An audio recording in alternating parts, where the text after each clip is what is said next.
తెలుగు పదానికి జన్మదినం, ఇది జానపదానికి జానపదం. ఏడు స్వరాలే ఏడు కొండలై కలసిన కలియుగ విష్ణు పదం. అన్నమయ్య జననం, ఇది అన్నమయ్య జననం, ఇది అన్నమయ్య జననం.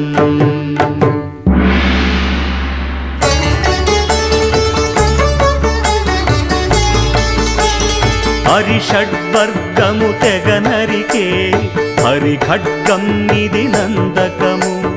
బ్రహ్మలోకమున బ్రహ్మా భారతి నాదాశీసులు పొందినదై. శివలోకమున చిద్విలాసమున భ్రమరుధ్వనిలో గమకితమై